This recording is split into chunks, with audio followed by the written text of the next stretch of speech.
I'm making a video on this, which you can see behind me, and this is a 12 volt solar system. So first of all, I'm going to talk to you guys about how this all started. So I had a little grey 1.5 watt trickle charge solar panel that I got given, and that was this one.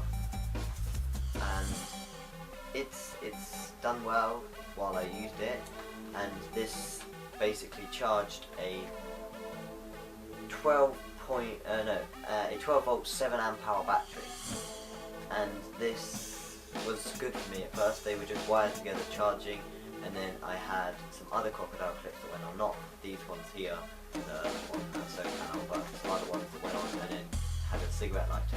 So then I thought, okay, I want this to be portable because it's a solar panel.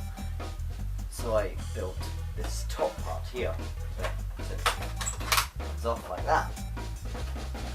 So in this part, I had a different battery reader, so you can check how full the battery is. And I had 2 bolts sticking out here where you could plug in the solar crocodile clips and to charge the battery. And I always had this is from the beginning. And then I decided that they kept short circuiting, and the solar panel comes with a special connector. I can't remember the name. I'll try and link it down in the description though.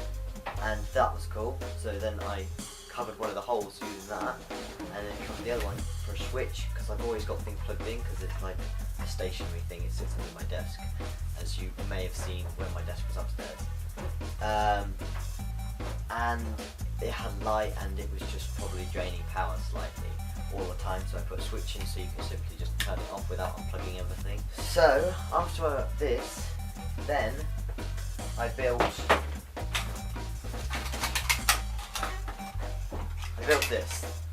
this little accessory compartment. You can put these in any order as long as this one's on top. So this can go on here like this.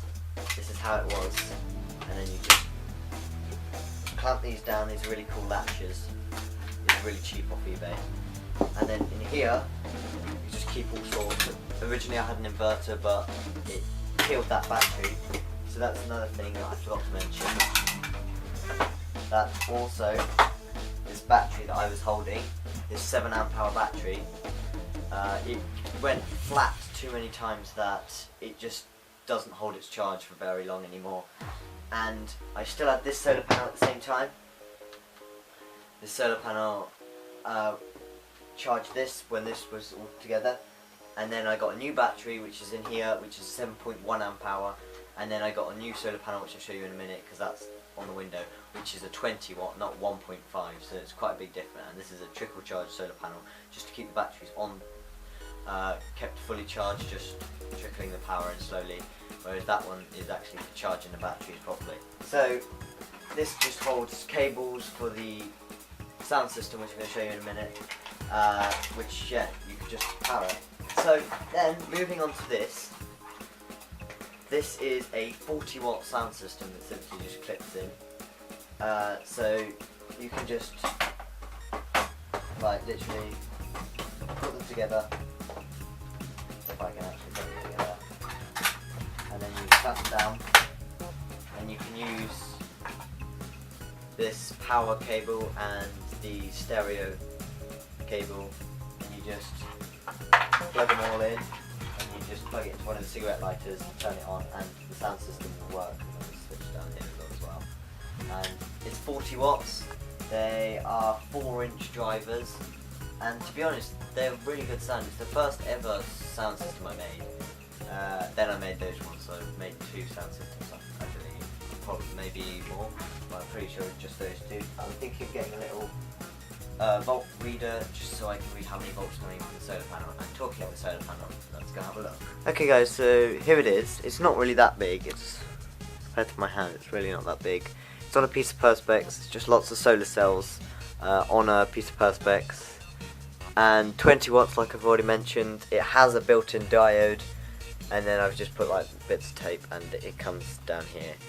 And that is this, like the same connector I mentioned earlier. And then what I did is I bought an extension for it, so it's literally just that, and then that again, but this one's got a cover on. and this is going to go all the way around here into the box, which into the shelves that I'm going to make, which will hold this and my computer. And this is really useful. I've taken it up to the skate ramp, which you probably don't know of. In a previous video I built a skate ramp on my other channel, so go check that out. I'll put a link to the channel in the description. Please make sure to go check that out. And these just really simply slot together, and they're really, it's not the lightest thing, but it's not that heavy either. It's 7.1 amp hours, holds its charge. So the other day I had 2 phones charging off it, and I was using the sound system quite loud because these speakers were packed away because I was moving down here. One thing that I mentioned in the previous video about what I said I missed buying a charge controller, because I'm not that professional at this solar stuff back then. I know much more now. But a charge controller, basically, it controls the way the current and voltage goes in. So when it's fully charged, it will just slow the current down so it doesn't constantly shoving a load of power, because if it does do that, then it can shorten your battery's battery life. But at the moment, this battery's doing really well. I've had it since February now, and the 20-watt solar panel is doing everything fine. And these are always used. So I've got like things dotted around that you just use 12 volt really. And yeah, I really love solar basically. It's a really simple thing to build. It's just simply wire some things in. So this just gets wired straight to the battery, this goes wired straight to the battery, and then the solar input wires straight to the battery. I didn't bother using any fuses. If you're going to build a bigger system, probably fuses are advised. And a solar panel maybe. That solar panel, 20 watts off eBay, costs 20 quid, so quite good. The battery is from Maplin, which are now shut down, so you can't get that from there anymore. I originally actually built this when I was 11, so I was quite young when I first put the main bits together. The reason I did it is because I got given a solar panel, and then I bought a battery, and it progressed from there really. And I didn't find it that hard, but this is what got me started into electronics basically. So I do hope you learned something from this video. If you did, remember, smash the like button, hit the subscribe button, and I'll see you in the next video.